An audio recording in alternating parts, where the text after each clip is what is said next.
Hi, everyone. Welcome to Black Excellence in Healthcare, White Coats, and Real Talk podcast. On tonight's episode, we have Dr. G, the NP. I just love the sound of that. Just absolutely love that. So, Dr. G, we're going to dive right on in. And I just want you to give the audience some background about your healthcare journey, the credentials you hold, the experience that you have. Certainly. But before I do that, Dr. White, just thank you so much. I'm very honored to be on your podcast. Again, thank you for the invitation and allowing me to be a part of your platform. It's a wonderful platform, so thank you. Thank you for accepting. So, yes, I'm Dr. G, the MP, also Tranise Goodlow. My nursing journey began back in 2010. I went to Southern University, so HBCU, did undergrad there, had a great experience there. Subsequently worked as a nurse for 4 years, and then I enrolled at the University of Arizona in the BSN to DNP program, and also got a specialty as an adult gerontology acute care nurse practitioner. During that time, great education at U of A. I had a really great time there, and I did my doctoral dissertation in hypertension in the African American population, specifically focusing on JNC8 recommendations 7 and 8.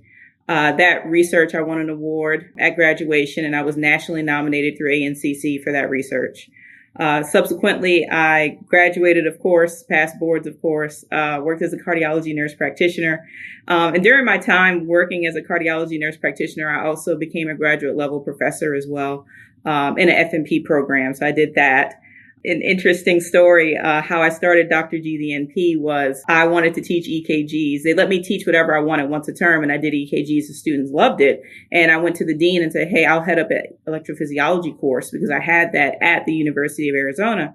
Well, the dean ignored my calls, my texts, my emails. And so I said, well, I'll just do it on my own. So that's how Dr. G, the NP was birthed.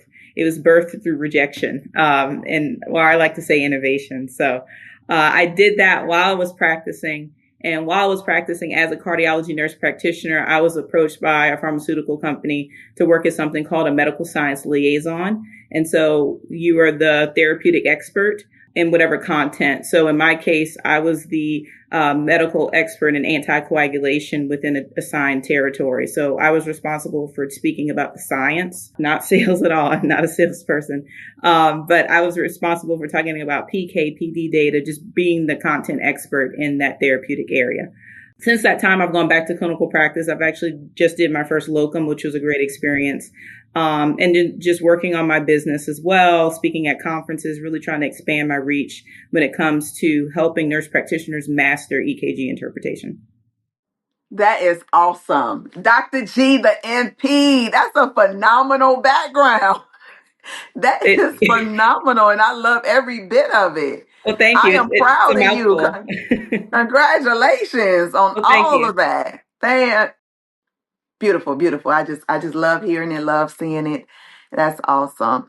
So, where are you now in your healthcare journey? Like, you want to discuss any like milestones, challenges you face, navigating through them up until the point where you are now? Been a couple. I would say in the last year or so, I've grown tremendously as an entrepreneur because my background, I think the common thread and the background that I told you about myself is innately I'm a teacher. I enjoy teaching, whether it's students, whether it's patients about their disease process, whether it's healthcare providers working as a medical science liaison. So wherever I am, as long as I'm teaching, I'm generally happy. I started the company because I really saw a gap, and I understand that traditionally in most programs, we're not taught EKG interpretation. We're smart, capable providers. It has nothing to do with intelligence, but it has everything to do with exposure.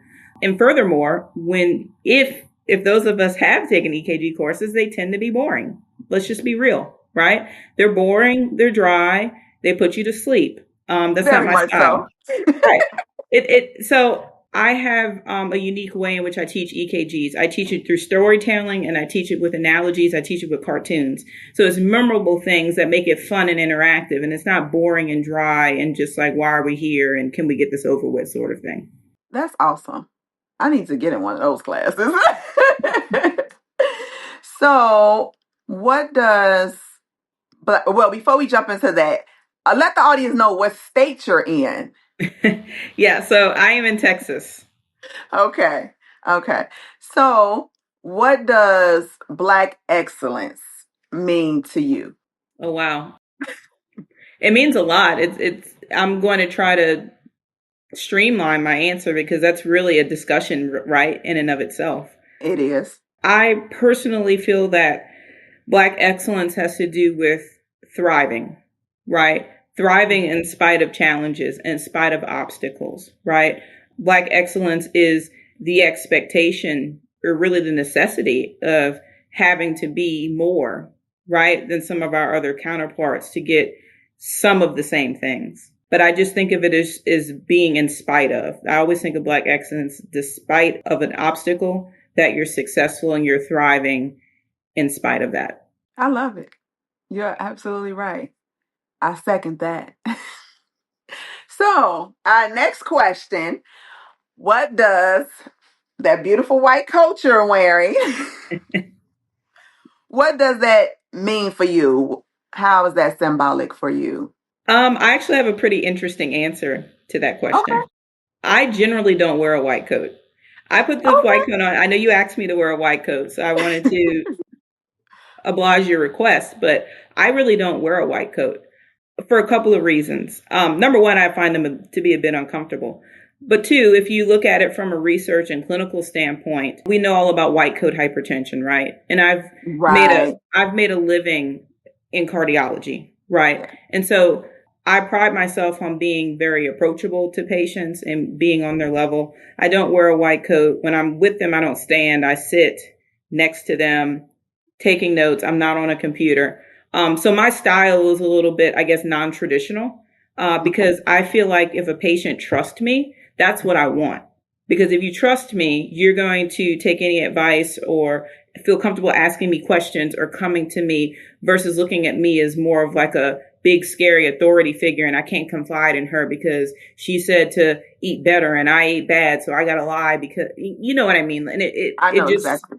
Mhm. it just sort of spirals. I think in our society, as far as what a white coat represents, it certainly represents intelligence, authority, hard work, rigor, focus for sure. But I just know personally when I'm seeing patients, I don't wear a white coat. Okay. Okay. And you have a great reason as to why you don't. Because I do get some patients that come into my clinic and they blood pressure be sky high. And I'm like, wait, let me check this. Let me Mm-hmm. check this again. And they be like, it's the white coat. And I'm like, that white coat syndrome. Okay. Yeah. Yeah. So I most definitely do understand your take on that. But I thank you for being honest about that too as well. Okay. So what advice would you give to the next generation or people who desire to be on the journey that you're on? Well, not necessarily the journey that you're on, but to be a nurse practitioner or to be in cardiology. What advice will you give to the future generations that wants to become a nurse practitioner or wants to specialize maybe in cardiology? I have two pieces of advice actually. Okay. The first piece of advice is both of them are sayings, by the way. So this first saying is get comfortable with being uncomfortable, right? Because Mm-hmm. your growth and your knowledge and you becoming, having that transformation, any transformation is going to be uncomfortable. So for you to say, for example, I want to be a cardiology nurse practitioner, but yet no one has a cardiology background, right? Like I had to Right. learn this stuff. I didn't know a lot of stuff, right? Right. So getting comfortable with being uncomfortable, accepting that it's going to be an uncomfortable journey. I didn't say it was an impossible journey. I'm just saying it's an uncomfortable journey. So having that mindset and that focus and that fortitude to understand that, this is challenging, but you can do it. So when people are like, oh, I don't feel like doing this, or I didn't like when this happened, that's part of the journey. You can't achieve anything great without being uncomfortable. So that would be my first piece of advice. Get comfortable with being uncomfortable. The second piece of advice I would say, and this again is a saying, I guess I'm full of sayings here tonight. Comparison is a thief of joy, right? So your journey is your individual journey. And when we start comparing ourselves to other people, that's very dangerous because for one, you don't know people's struggles. You don't know their triumphs. You don't know what they're going home to. You don't know their backgrounds. You don't know if they maybe have a learning disability that makes it harder for them. So I'm not in the business of comparing myself to other people because that would steal my joy. And they shouldn't compare themselves to me. We're all individual. We have our own journey. And yes, I understand someone's ultimate goal may to say to be a cardiology nurse practitioner, but that can be 7 different pathways, right? My pathway isn't necessarily the right pathway and someone else's isn't necessarily the right way. I try my best. And of course, we're all human, right? We're human and we have eyes and we have struggles, but I try my best not to compare myself to other people because I don't know their journey. I don't know their struggles. I have enough of my own struggles. So I try to focus on those to be successful in my own journey. I love that saying. I use the same saying. Comparison is a thief of joy. It most definitely is. It most definitely is. You have another one? I'll leave you with this. One thing about me, a lot of my clients know this about me. So I'm an athlete, and I think that's what a lot of my mentality comes from. Having the focus, having the rigor, understanding that an inch is still in the right progress. Doesn't matter how small the step is, it's still going in the right direction. So I've had a plethora of injuries, unfortunately. I'm a former basketball player, but almost 2 years ago, I switched over. So now I'm an amateur power lifter. So I do bench pressing and compete for powerlifting. And my coach and I were looking to hopefully set a state record, knock on wood, at my next meet that we plan on doing. So it's been a different journey. It's been an interesting journey, but it's taught me a lot, even as a provider, right? To have patience. It's not about instant gratification. It's just getting better just a little bit. If I just get better just a little bit, I'm going to hit my goals. So I think being an athlete has definitely helped with mindset in my journey as a healthcare provider. That's awesome. So how long you been an athlete Oh, playing wow. basketball? Oh, you're trying to age me. I mean, I picked up a ball when I was 5 years old and fell in love Okay. and Okay. was in love since. And unfortunately, I've had 5 knee surgeries and a ruptured Achilles. And so that has derailed things, to say the least. So I've switched over. And so I've been a power lifter since August of 23. It's been a great journey. And I've learned a lot about myself during this journey. And we're gonna keep going. So Keep pushing and just keep moving. well, but not Well, only that, I'll even add this. One thing I tell my patients is I will never ask you to do anything that I'm not doing. I'm a firm believer in that. We as healthcare providers, we do, well, some of us do right. dietary counseling and talk about lifestyle modification and whatnot. So I always make that deal with my patients. I'm never going to ask you to do something that I'm not already doing. And again, that helps to build that relationship with them, build in the trust and whatnot. And they ask me, hey, how was your last competition? Like, they like talking about it and stuff like that to build that camaraderie, because I want them to know, like, I'm in it with you. Like, I'm not telling you to follow American Heart Association diet, but I'm not doing it, or get 10,000 steps a day, but I'm not doing it. Right. So I want to make sure that I'm mirroring what I'm counseling to my patients. That's awesome. And that is extremely, extremely important as a provider. And that's building that trust and relationship with them. So I love it. Dr. G. I love it, Dr. G. So on every episode, each part of this, towards the end of the segment, I have what is called white coat confessions. Now I know you don't wear the white coat, during clinic, but you earned that white coat. You I most did. definitely earned that white coat. So outside of you just telling the audience about being an athlete, something I learned too about you today. But outside of that, so with White Coat Confessions, I want you to tell the audience something that no one, or we'll take out the very close people to you that really don't know something they don't know about you that has shaped who you are today. Oh, wow. Hmm. I don't, Got to give I, that some thought, huh? well, I guess I kind of said it already, just being an I athlete. know. I That's why I mean, said we go. okay, so growing up as a little girl, I should mention this about my athletic journey. I'm actually not very athletic. I'm not fast. I guess I have a little height now, but when I was growing up, I was the shortest. I was scrawny. She's so slow. She's so skinny. She's so weak. Those sort of things. Like, I wasn't physically gifted. at all, like not in the least. But I always tell people it's not about being the smartest or the fastest, but who's going to work the best, right? You can't outwork me, right? Because, and as a coach, so I've coached basketball too, and I always find the kids that aren't necessarily the most physically gifted, but the ones with the work ethic, those are the ones that really, really, really take off. And so I would say people close to me know this about me. I'm a huge, huge Kobe Bryant girl. Like, Kobe's my dude. And so people ask me, like, what is it about Kobe? It's like, he had the talent and the work ethic. There's a lot of people that have one or the other, but he had both. I mean, as far as I'm concerned, he was a certified genius. I mean, the man knew 5 languages. You're winning like Academy Awards, and it's just the intense amount of focus, an obsession. People may call it scary. It's inspiring to me. I love Kobe, and so to take that amount of focus into his profession, into his life. Look how much greatness he achieved. Look how many lives he's touched, how he's inspired so many people just by being focused.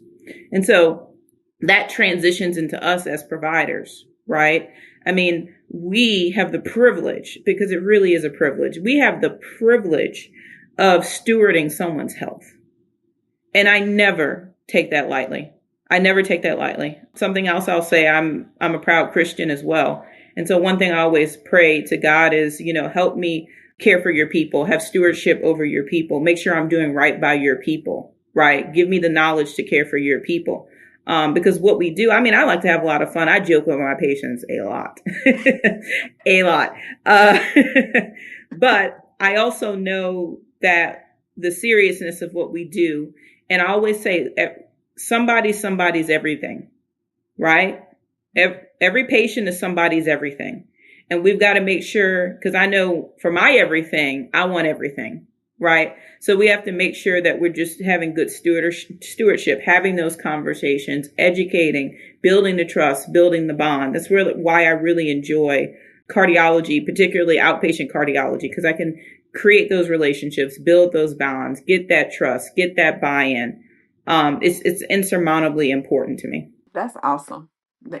And I agree with you again, 100%. Yeah, that is awesome, because that really, really is important. And you're a Kobe fan, okay? That's Kobe. The late great was very awesome. Yeah, I'm a He Kobe was very girl. awesome. And to even belabor the point even more so, things that have shaped me more and challenged me more, entrepreneurship. I was telling a friend this, I told her this like last year, and I said, this is the hardest thing I've ever done. She's like, harder than the doctorate? I'm like, yeah, harder than the doctorate, because as rigorous as my doctoral program was, there was a blueprint. And the classes may have been hard and they may have been challenging, but I knew if I did this class, then I'm going to do this class. And after that, I got to do this. And then they're going to say, okay, you got to do, like, it was laid out for you, right? Mm-hmm. When you're an entrepreneur, there is no blueprint, right? There's zero blueprint. It's a lot of trial and error and some, as you know, expensive lessons. So Dr. G, the MP is my baby. The ultimate goal is to change the way we educate around EKGs. That is my ultimate goal. I want to be in universities. I already speak at conferences. I've been on podcasts and those sorts of things. But my passion, as my husband would say, is my purpose, is to really teach this stuff, have fun, build people's confidence. You can do it. And then just change the way our curriculum is and our mindsets are around this, because coronary disease is the number one killer, right? We all got to get that comfort under our belt to take patient care to the next level. You are absolutely right. So, what other advice would you want to give to, let's say, maybe the young teens, the youth, for those that may be interested in going into healthcare? It's a little bit of some unorthodox advice, but I have 2 pieces of advice. One, play sports. 100% play sports. It's going to teach you focus, discipline, teamwork, empathy, banding together, right? Because healthcare is not a solo sport. No. So I think establishing that is good form, right? I mean, of course, I could say something cliche like good grades, take some science course, but to give practical advice to teens that are interested, I would say one, play sports. Even more so, even if you're not good at sports, that's not the point, right? That's not the point. The point is to have that camaraderie team relationship. And as a teen, if you don't play sports, you really don't have that, right? You would never really get exposed to being a part of something bigger than yourself, because that's what the beauty of sports is, being a part of something bigger than yourself. And in healthcare, you're a part of something bigger than yourself.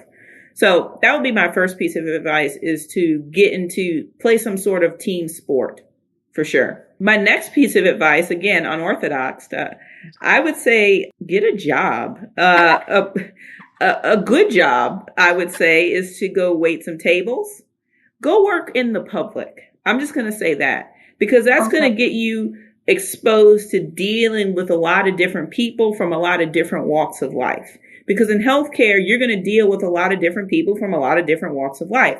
So I'm going to give an example. If you're a suburban kid and all you know is suburbia, and that's all you've been, that's all you do, and then you go out into the real world and you're getting exposed to city kids or country kids, and it's like, but I've never been around these type of people. You got to broaden your horizon. So that's why I think getting a job, whether you're, like I said, waiting tables is a great job to have, because you're going to get all kind of people if you're serving tables, right? That would be my piece of advice. So be a part of team sports so that you're part of something bigger than yourself, and you build those intangible emotional intelligence type qualities, and then get a job to deal with the public. Because look, we see people at their best and we see people at their worst.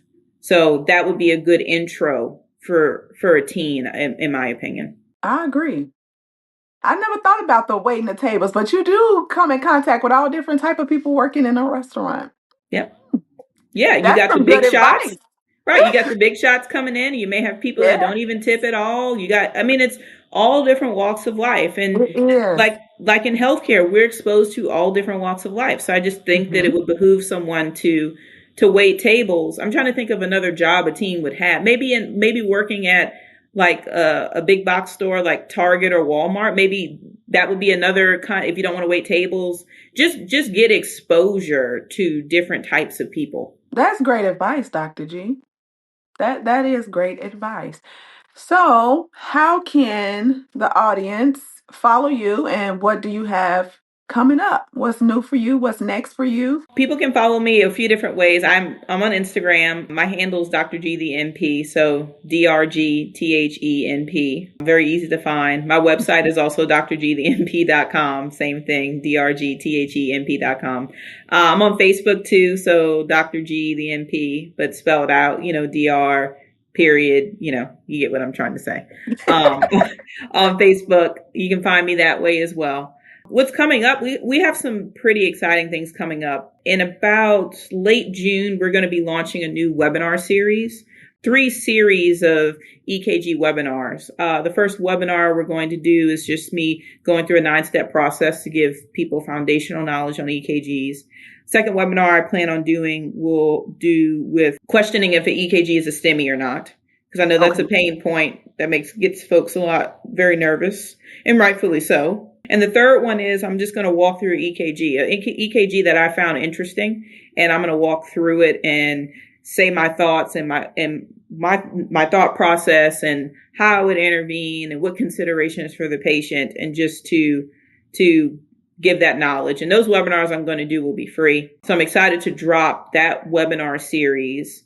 The other stuff we have coming out in the fall, I'm very excited. I will be flying to Washington. I'm going to be giving 2 EKG talks. First talk I'm doing is my Anatomy of the EKG course, which is on my website. But I'm doing that at the conference. That's when I go through my 9 steps in great, great detail. I have 8 different analogies, 8 different cartoons that I teach in that course. So I'm doing that. And then the second course I'm going to do is asking them, I call it sneaky EKGs. So I put an EKG on the screen and I basically say, are you worried? Yes or no? People say yes, people say no. Then we go through the EKG and then I re-ask the question, are you worried? Yes or no? So we're doing sneaky EKGs. That's going to be at Washington. That's going to be in mid-October. And then the following week, I'm going to be flying to Chicago. Last year, I spoke at the Illinois Society of Advanced Practice Nursing conference, fall conference, and they asked me back. So I'm going to do it again this year. And I'm doing my anatomy of the EKG course up there as well. So a lot of fun, exciting new things coming up. So you coming to my town. So we have most definitely have to connect. Yes, we do. We do, We for most sure. definitely have to connect. So please, please, please keep me informed. I would love to attend, love to support with your seminars too as well. Is it going to be on your social media too as well? Yeah, absolutely. So I have my team. We're gearing up. Matter of fact, I have some emails I'll be getting to, or we're trying to finalize things. But the first Okay. iteration is going to drop on June 27th, and we'll be running Facebook ads and those sort of things to get people in the know.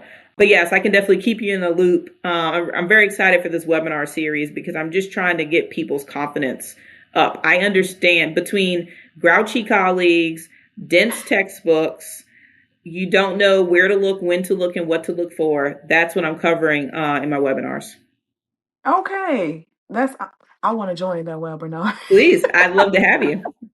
I most definitely want to join. May have some others join too as well. Sure. Yes, Uh, the more the merrier. yes, yes, that would be awesome. So that ends our episode, but I want to thank you so much for accepting the invite and actually showing up too as well. I really appreciate it.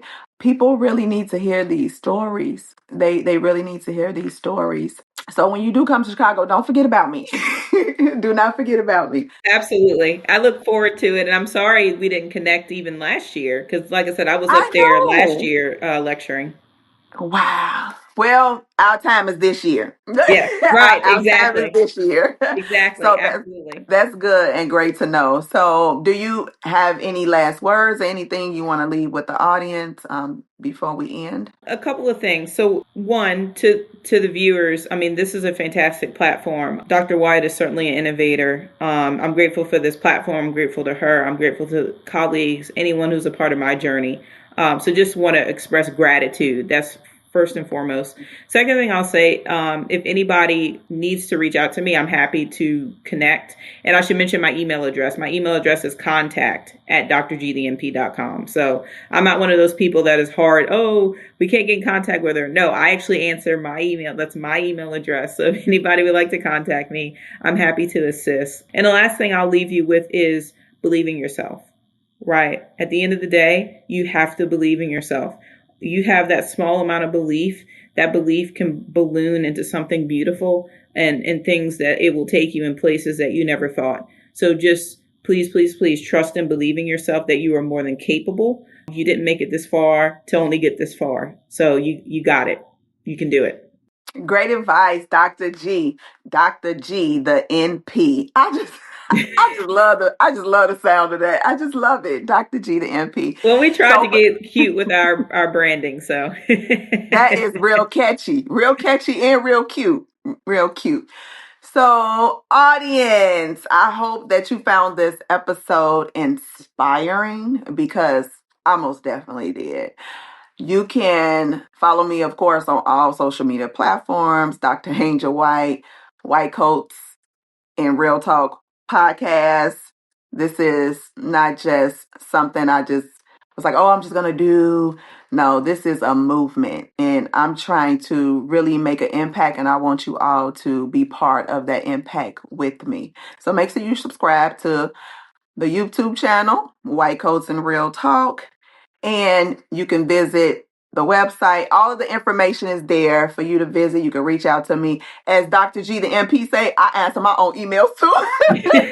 So I'm not hard to get in contact with. But yes, most definitely. Thank you so much, Dr. G. And I'm looking forward to meeting with you in person in Chicago yes. this winter. In October, right? Yeah, I think I'm speaking on October 24th, if my memory isn't failing me. I think that's a Friday. They have me speaking Friday morning. So, yes, Okay. ma'am, I'll be there. All righty. Well, thank you so much, and you have a wonderful night. Thank you so much. I take care. You take care of You yourself. too. Thank you.